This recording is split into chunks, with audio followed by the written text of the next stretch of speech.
What's up mga kalakotsero, for today's video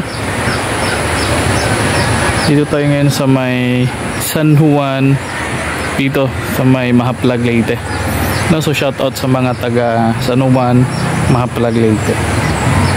At yun nga, nakita ko kasi sa YouTube na meron daw falls dito sa Barangay San Juan, kaya na-confuse ako kasi may pinuntahan kasi kami din dito at nagtanong ako sa mga taga dito.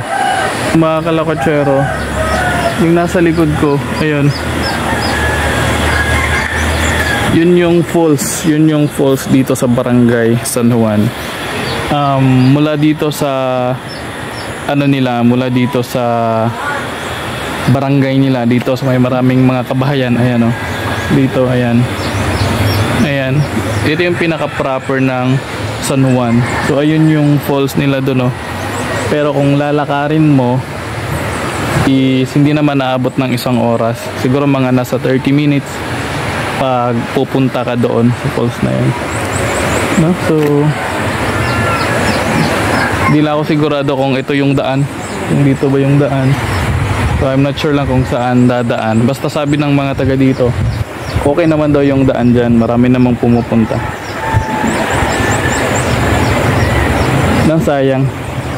Sayang, masarap sana pumunta dyan ngayon, kaso may trabaho tayo ngayon no? So hindi natin dyan pwedeng puntahan, no? So next time na lang siguro mga kalakotsero. So at least totoo nga, meron nga, nakita ko lang to sa YouTube na may falls dito sa Mahaplag, Leyte.